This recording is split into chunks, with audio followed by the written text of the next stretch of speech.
Eh bien bonjour à tous, j'espère que vous allez bien, moi ça va super. Aujourd'hui on se retrouve pour une nouvelle vidéo où je vais tout simplement vous faire l'un des premiers tutos de la chaîne et il va parler des cloportes. Je vais tout simplement vous montrer comment faire un kit de A à Z pour des cloportes. Ça va être tout simple, je vais prendre une boîte, je vais vous montrer comment faire les aérations et après je vais vous montrer comment installer le kit et après il y aura l'installation des cloportes. Bien sûr, si ce genre de concept vous plaît, n'hésitez pas à me le faire savoir en mettant un petit pouce bleu à la vidéo, ça permettra de savoir si vous aimez ce genre de vidéo et ça mettra aussi la vidéo en avant. Alors pour démarrer la vidéo, je vais d'abord choisir l'espèce.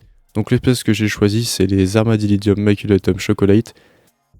C'est une espèce que j'ai depuis quelques temps dans une petite boîte et c'est une espèce où j'ai eu mes premières reproductions et du coup j'aimerais agrandir et pouvoir les mettre dans une boîte disons, qui permet de pouvoir mettre les individus en plus. Pour la boîte, du coup, on va passer sur ce style de boîte. C'est une boîte Action qui est de plus classique. C'est vraiment une petite boîte, mais qui fait vraiment l'affaire pour, disons, pour mettre à peu près une bonne cinquantaine d'individus. Là, je dois en avoir une vingtaine avec les petites repros. Et c'est ce que j'ai d'habitude et ça passe plutôt bien pour relever des cloportes.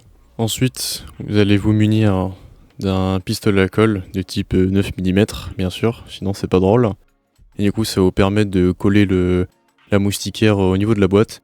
Et bien sûr avant il va falloir couper par exemple un petit carré ou un petit rond. Et après vous allez coller avec la colle tout simplement. C'est vraiment pas compliqué, tout le monde peut le faire, y compris moi. Donc c'est que c'est vraiment pas compliqué. Alors pour la moustiquaire, voici à quoi ça ressemble. C'est vraiment de la moustiquaire de ce qu'il y a de plus basique. Et vous pouvez en acheter genre dans les Leroy Merlin, dans tout ce qui est magasin de bricolage et même dans la jardinerie. Je crois que celle-là je l'avais achetée dans un gamme vert et par contre c'est au mètre. Donc vous allez en avoir pendant très longtemps. Vous allez pouvoir faire un élevage qui va durer sur des décennies et des décennies. Mais bon, ça vaut vraiment le coup, surtout pour le prix. Ensuite là du coup ça va être l'heure de couper, ça va être l'heure de l'incision. Du coup, moi, ce que je vais faire, c'est qu'ici, je vais faire un carré ou un rectangle. Et après, du coup, je vais mettre la moustiquaire grâce au pistolet à colle.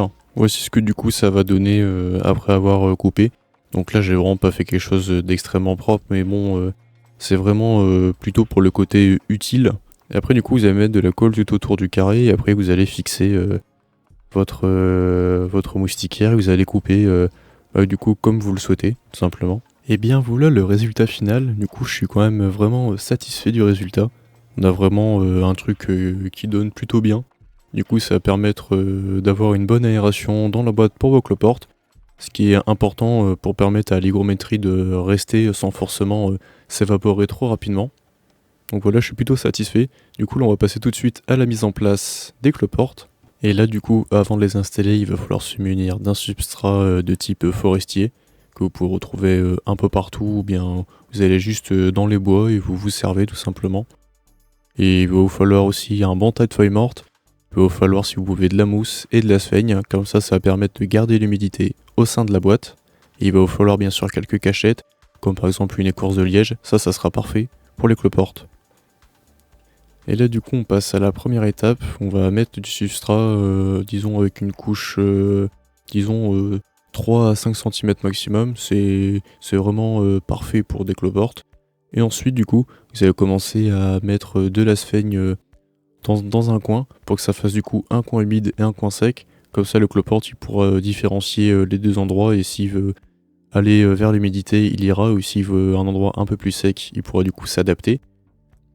Et après quand vous avez fini de mettre la sphaigne, vous mettez l'écorce un peu entre les deux, comme ça du coup ça fera le passage entre le côté humide et le côté sec. Et ensuite, vous n'allez pas hésiter à mettre un certain nombre de feuilles mortes, car ils adorent ça, ça leur permet de se cacher, de se sentir en sécurité, et c'est aussi une de leurs alimentations principales. Et là du coup à la fin on se retrouve avec ce genre de setup, c'est vraiment idéal pour mettre une jeune colonie de cloportes. Du coup on va pouvoir déménager ces petits Armadillidium chocolate. Et voilà que le déménagement a été effectué, vraiment c'est vraiment une très très belle espèce, et surtout dans un setup comme ça c'est vraiment très sympathique à regarder.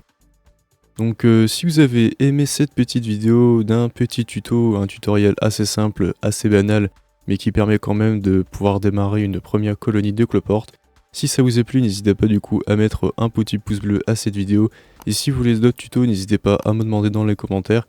Et si vous voulez suivre l'actualité de la chaîne, n'hésitez pas à vous abonner. Moi sur ce, je vais vous laisser sur ces petites images. Allez, salut tout le monde!